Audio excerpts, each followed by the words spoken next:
Winter in East Evansburg, and just after dusk, 5 people in a beat-up old Subaru peeled out of town in a snowstorm.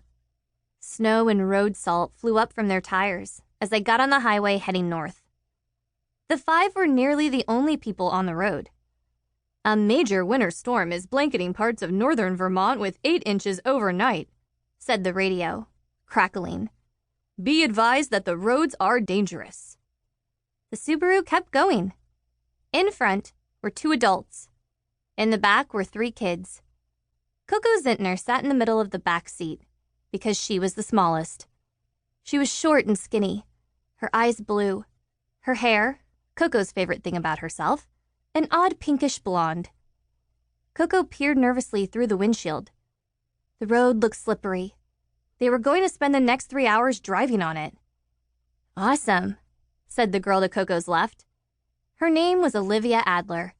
She was Coco's best friend, and she wasn't nervous at all. 8 inches overnight.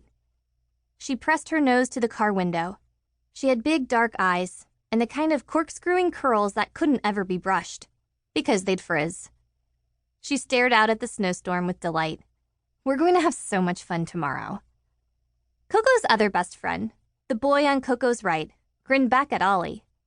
The Subaru's storage area was piled high with bags. He reached into the jumble and patted his green ski boots. It's gonna be lit, he said. Don't look so nervous, Tiny. That was to Coco. She scowled. Brian gave nearly everyone a nickname. She liked Brian, but she hated her nickname. Probably because she was actually kind of tiny. Brian had the best smile of anyone Coco knew. He'd been born in Jamaica, but his parents had moved to Vermont when he was a baby. He was black, not particularly tall, and the star of the middle school hockey team. He loved books as much as he loved scoring goals, and even though he could sometimes act like a dumb hockey player, Brian was good at noticing what went on around him. Like the fact that Coco was nervous. She wished he wouldn't tease her about it. It was the first day of winter break, and the 5 of them were going skiing. Ollie and Brian and Coco, plus Ollie's dad, who was driving, and Coco's mom, who was riding shotgun. Neither adult could really afford a week of skiing. Coco's mother was a journalist, and Ollie's father sold solar panels. But the month before, Ollie's dad had come home from work smiling. What? Ollie had asked. She and Coco were sitting in the kitchen of the Egg, Ollie's rambling old farmhouse. They'd gotten themselves mugs of hot chocolate and were seeing who could build the biggest marshmallow pyramid on top. Mr. Adler just grinned. Want to go skiing over the winter holiday? Huh? Said both girls in chorus. Turned out, Ollie's dad had won a prize for selling a lot of solar panels. A week for him and 4 others at Mount Hemlock. Mount Hemlock? Ollie had asked, stunned. But it's not even open yet. Mount Hemlock was Vermont's newest ski mountain. It had never been open to the public before.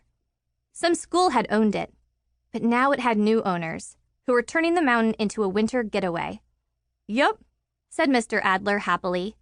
They're hosting a few people over the holiday before the official opening. Want to go? Coco, do you and your mom want to go? Coco had only learned to ski that winter and still thought that sliding fast down a mountain was cold and scary. She wasn't sure if she wanted to go. But Ollie was already doing a happy dance around the house, and Coco didn't want to disappoint her. Sure, she said in a small voice. Yeah, I'll go. Now they were actually in the car, actually going, and Coco had butterflies in her stomach, thinking of the storm, the slippery road, the big cold mountain at the end of it. She wished they were still back at Ollie's house, in front of Bernie the wood stove, making marshmallow pyramids. The wind whipped snow across the windshield. Coco told Brian, in a voice that probably fooled no one, I'm not nervous about skiing. She waved a hand at the windshield. I'm nervous about driving in a snowstorm. Well, said Mr. Adler, calmly, from the front, technically, I'm driving in a snowstorm. He changed gears on the Subaru. His hair was as dark as Ollie's, though it was straight instead of curly. For the winter, He'd grown out a giant reddish beard. "Keeps me warm," he would say. "You're doing amazing, Dad," Ollie said. "You and Susie." Susie was the Subaru. "Dad's driven through a lot of snowstorms," she said to Coco reassuringly. "All fine."